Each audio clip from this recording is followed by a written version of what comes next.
Hi, everyone. Welcome to our Agricultural Literacy Week County Coordinator and Volunteer Training. Thanks so much for your interest. We are so glad that you're part of the Ag Literacy Week program, and I hope that this will be an informative session for you. It should just take about a half hour or so. We'll talk specifically about what a good agricultural literacy week visit should look like. We'll go through this year's activity and how you use that activity, some extensions you can use with that activity also. And then if you are a volunteer at that point, after we go through questions that you may have, you can feel free to leave us and move along with your day. If you are a county coordinator, we'll talk about a couple other things, program tools that might be of use to you. So and then we'll go through any additional questions that you might have. As always, you can put a question in the chat box or unmute yourself and ask me a question. I have been muting folks as they've come in. So if you have any questions, you have to unmute yourself and then you can ask your question. All right. So just a little bit of information about Ag Literacy Week. The program that you are part of has been around for 15 years. So I'm sorry if I didn't introduce myself. I'm Katie Carpenter. And so as the director of the program, I've been around for 9 of these programs. And we're really proud of this kind of flagship program that we have. Every year we choose a book, and the committee chooses that book. So we have a group of stakeholders in Ag in the Classroom, educators, partners and friends of our program, and we look at about 10 different books every year, and they go through a process of reading and scrutinizing every single book that we are interested in, and then they are able to give their suggestion as to what the book of the year should be. So that's how that process works. If people were curious, if you ever have a book that you are interested in and putting forward as a recommendation, we're always happy to take those recommendations, and you can send them right to me. We choose in the spring for the next year's project. So if you have selections, send them to me relatively quickly because they'll be deciding for year 2021 pretty soon. This year, the program that you're part of is on track to reach about 85,000 students across New York State. These are pre-K through 5th grade students, and we are excited that they come from all sorts of educational settings, from for the formal classroom. We have homeschool, private schools, library groups who take part in this program, and we're going to be in about 3,300 classrooms. So every year we see this program grow. And we distributed a couple weeks ago, when you all got your orders for your books, there's about 2,300 books that went out of our packing space. So it's busy but fun, and we're so glad that we are part of this year for Ag Literacy Week as we focus on the book right this very minute. So a good place to start is, what should a good classroom visit look like? This is a great place to start. Whether a volunteer has gone into a school, whether you've gone into a school 100 times, your kids went there, maybe one of your children teaches at that school, it is always a perfect idea to have that volunteer sign in at the school office, state what you're there for, and get your little pass, because that does a couple things. It's going to set a positive example for what the program is, that we follow those school rules, that people know that we're in there, know that you're in the school that day to read for Ag Literacy Week. So it does a little bit of awareness, but everyone is on the up and up about why you're in that space. It can take down any anxiety folks have about volunteers or visitors in the building. So the first thing we always ask whenever you visit a classroom is that you sign in at the school office.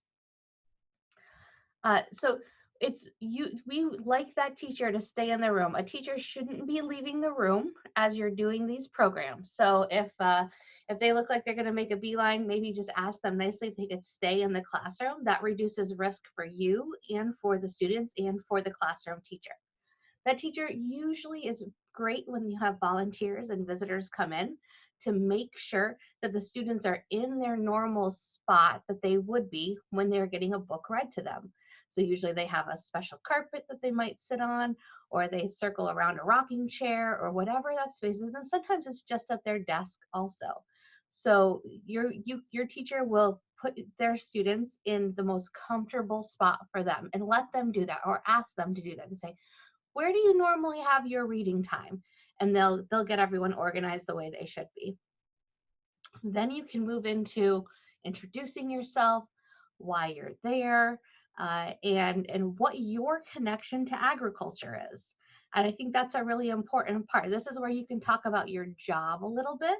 And as we want students to think about different careers in agriculture, we have people at all different walks and careers in ag who read for this program. It's such a great time for them to understand about the different types of careers in agriculture. And then you can move into reading the book. And this year it's a great title. So if you haven't read the book yet, it's about a young girl who is just curious about every time she eats a meal that day, what are those farmers doing right this very minute? What are they doing? What's happening out in the greater world that she's able to eat her favorite snacks, whether it be maple syrup or orange juice or whatever it may be. She wants to know, what are they doing right this very minute? After you read the book, this is a perfect time to just debrief a little bit about what the students heard. You'll move into the activity, and then at the end of doing the activity, you'll follow the instructions of your county coordinator. And every county is a little bit different. Sometimes they're donating a book directly to the school library, one school, one book. Sometimes schools will buy enough that they can donate one book to every classroom. So maybe you're leaving that book with the classroom teacher. But the great thing is that with our county coordinators, we ask them to tell us how many total classrooms are you going to be in. So that means you are going to be able to leave an educator resource guide and the set of materials that you use for the activity with the teacher. Whether or not you leave a book, they get to keep that educator resource guide that has the full lesson plan, extension activities, vocabulary, plus grants and programs that they can access. They get to keep that. And if the students really want to do the activity again, your teacher will have all the materials that they need. So whether you donate the book or not, you're definitely going to leave the educator resource guide and the activity materials. So this is when I want to ask you a question. What shouldn't your visit look like? And you can type that into the chat box and I'll see that. What should your visit not look like? And I'll read a couple out.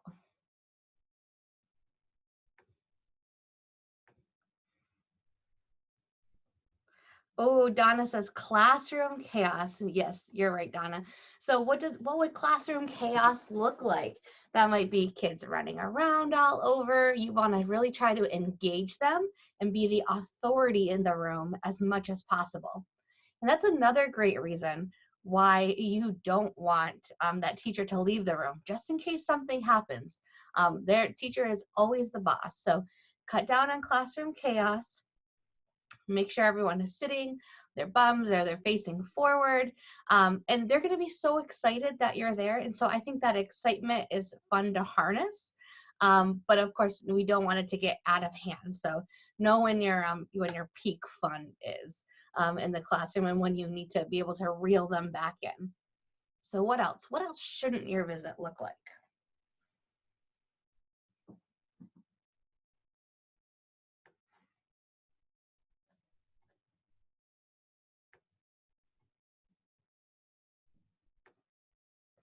Any other chats?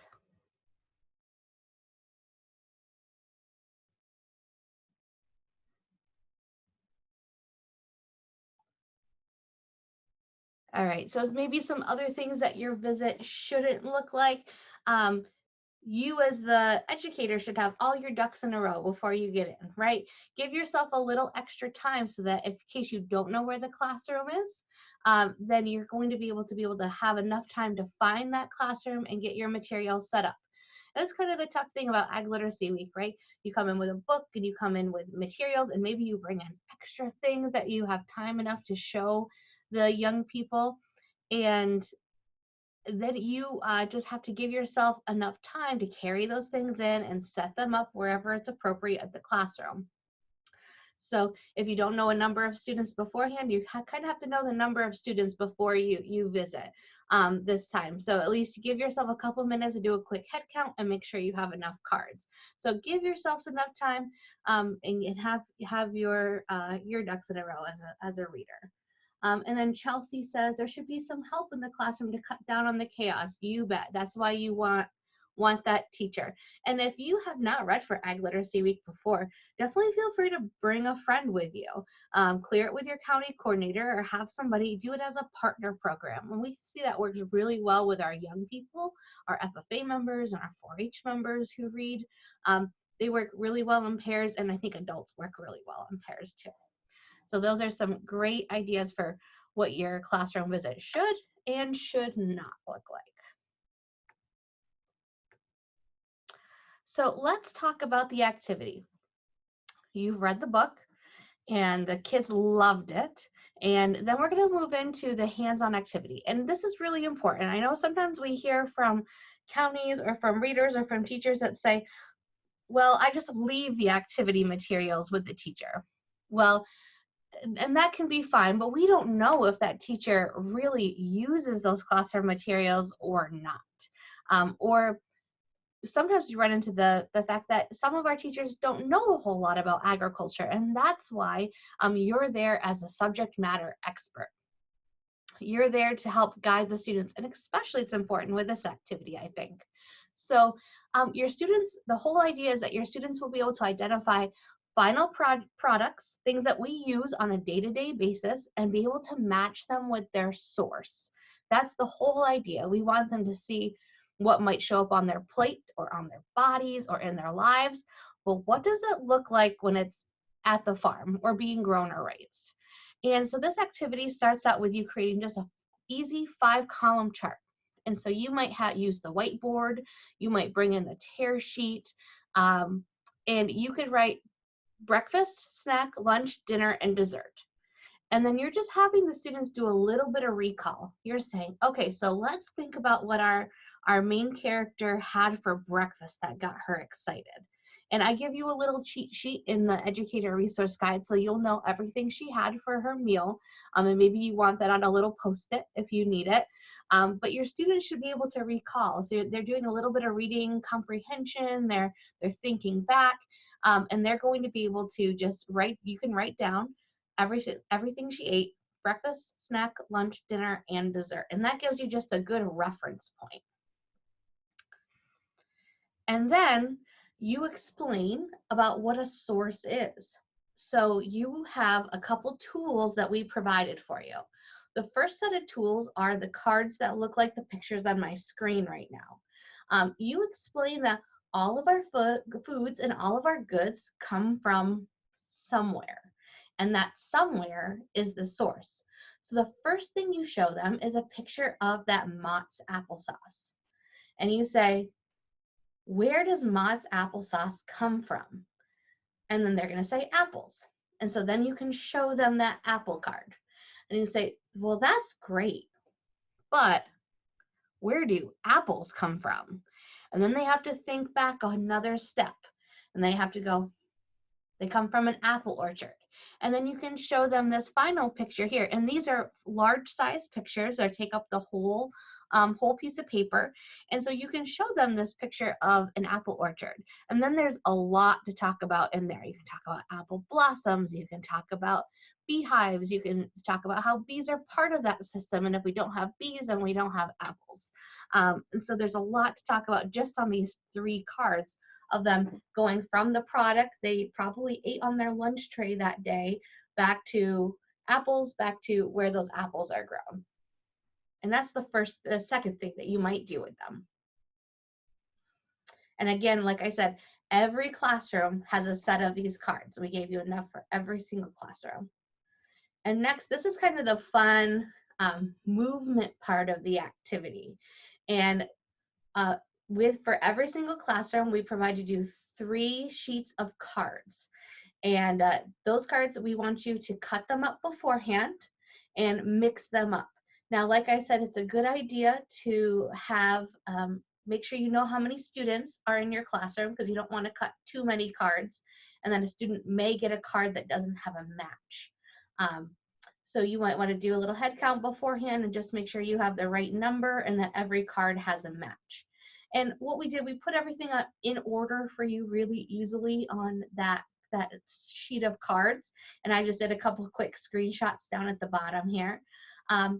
So you have your cards, you cut them out before you get to the classroom, and then mix them up a little bit. Now, as the students are sitting down, you hand them one card face down and tell them not to look at it quite yet. And before they look at their card, say you are either going to have a final product or you are going to have the source of a product. And your goal is to be able to find each other in this room. So they're going to have to look at their product. If they have tomato soup, they're going to have to find the tomato plant. Somebody else is going to have that in their room. So they just have to mill about and look at their friends' cards. Some of the products, so like you can see down here, I have a dairy cow, and then I have cheese, and then I have ice cream. So some of our sources have more than one product. Others just have one item that is paired with them. So let them know there might be more than one match to each of their cards. So just give them about 1.5 minutes, 2 minutes to look at their card and then try to go find one of their pair in the room. And they should be standing together. So after everyone thinks that they found their match or their pair, and if you don't have an even number of students in the classroom, you or the teacher can feel free to play along in this game, which will be really fun. So once you find your matches, they stand together, and then before you disperse, have each group go around and say who is the source and who is the product and what they have, so that it's not just the people who have the dairy cow and the ice cream who get to know what their source of their product is. Everyone else in the classroom gets to know also. And you're kind of spreading, what does, that grilled piece of chicken and the chicken, what's the difference here? So they are going to stand together and share their items with the classroom. After that, you can have everyone sit down in their places or back at their desk, wherever is most comfortable for you and the teacher. And then we just want to ask a couple debrief questions. And maybe you put these on a little index card to remind you, or just memorize them, asking them to think about what we just did and ask a couple questions. Which products were most difficult? And they might have some tough ones in there that they have to work a little bit harder to figure out. So identify what those are. And then ask them, how did looking closely at the pictures help? And they could talk about some things that stood out to them where they were able to figure out what the source was. And then asking them, why do we need farmers? Coming back to the book and how they provide the things that we eat every single day. Like I mentioned before, you donate the book and leave the educator resource guide and the activity cards with the teacher. And that's the end of your program. Now, you might be in an older classroom, and what we've actually provided are some great extension activities. So you'll see it's on the very back of the educator resource guide. One of the neat things, if you are in classrooms at all lately, you know that students of that age group are really into graphic novels. That's like the thing. So you could point some of these out to the teacher, and what we're going to provide on our website is a graphic novel outline. So just some blank boxes and pages, and you can have the students tell the story of how a product transforms from its source to our final product. So they have to do a little bit of research also. Then they get to build their graphic novel of maybe the farmer as a superhero, or the processor or the trucker as a superhero, the transportation pieces. And what did those look like? How did how did that transform? Because right, there's always a transformative moment in a graphic novel or comic book. And so that's one of the extension activities. Another is for the students to actually make a trail mix, which is shown in the book. The little girl has trail mix for a snack. And so they're able to take those items that are going to be made into a trail mix, and then they have to trace those items back to what's the source of our Chex cereal, or what's the source of a pretzel, or our M&Ms even, and what does that product look like as it moves from a cocoa bean to the chocolate we like to eat. And so those are all possibilities, and there's more also on our website. We have a ton of additional extension activities that you can use. Some of our favorite lessons if the teacher really loves what you're doing and wants to do a little bit more. So with that, that's kind of just a quick overview of what this program should look like start to finish. What questions do you have about the activity or the book that we can help you with?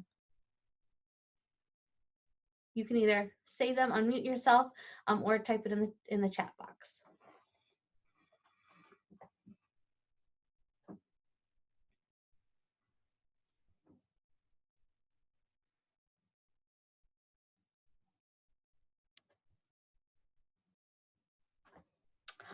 Yes, I had a question about the Spanish translation.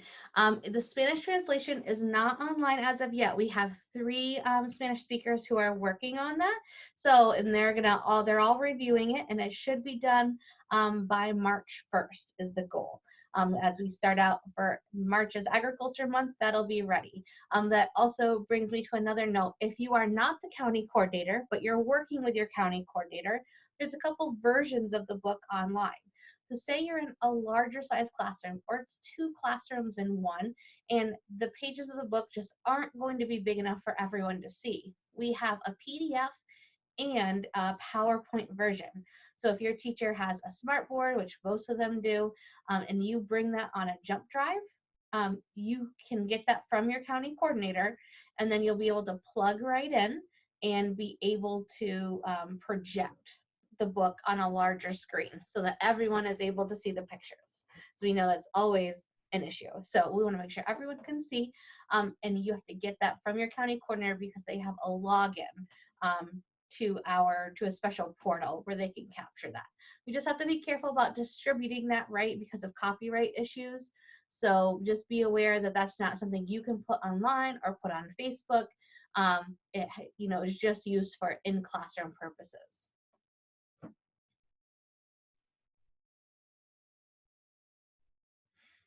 What other questions do you have?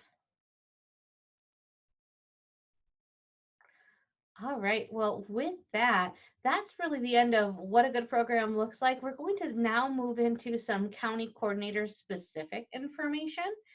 So if you would like to stay, you are more than welcome. But if it doesn't pertain to you, we understand that also.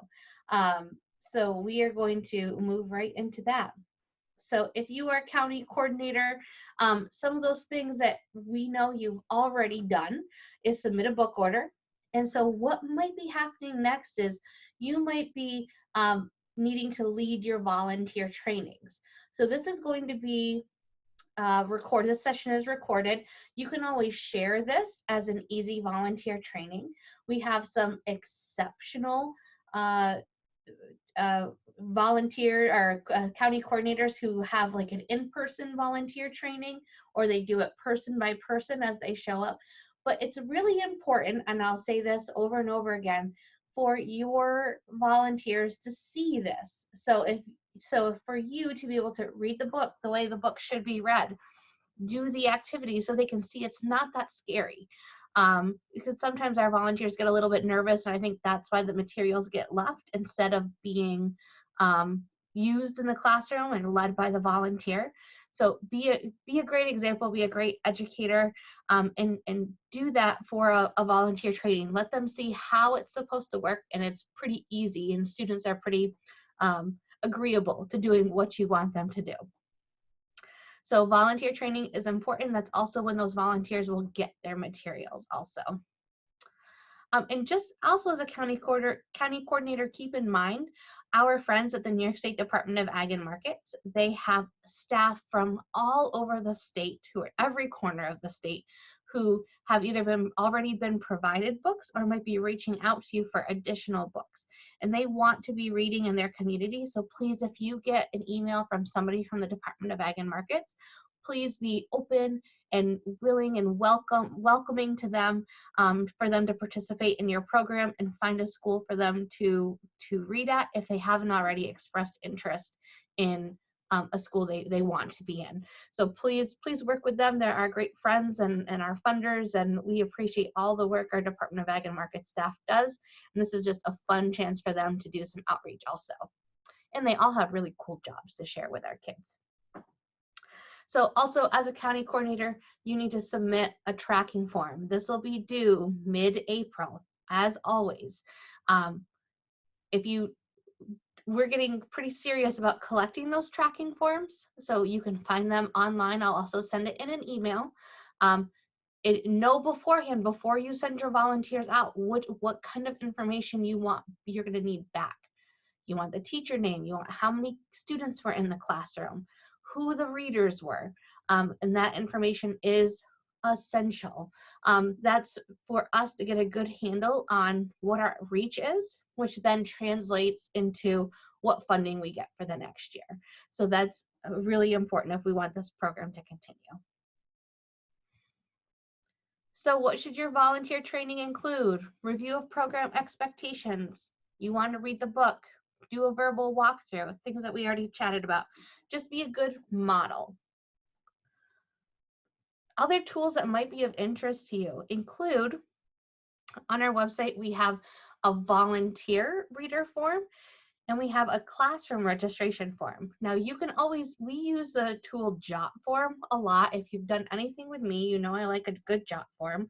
But you can take those same questions and you can put them into a Jot form yourself. So it's a little bit easier if you're still collecting volunteers or you're thinking about next year and collecting your classroom information.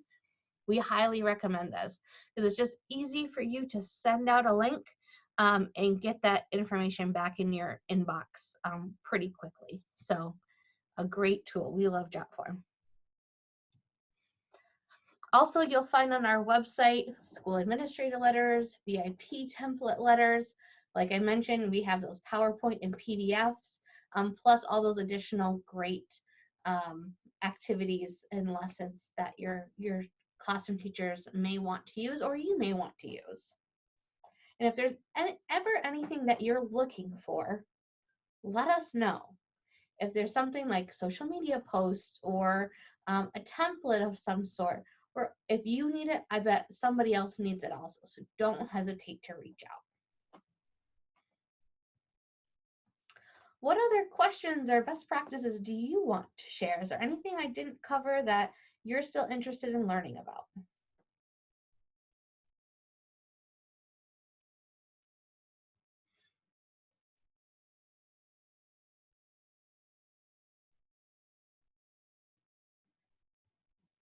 Right. Well, with that, again, don't hesitate to reach out to Ag in the Classroom. We're always happy to help you and make you successful. If you need more books, we can definitely help you with that until we run out. But otherwise, we wish you a happy Ag Literacy Week.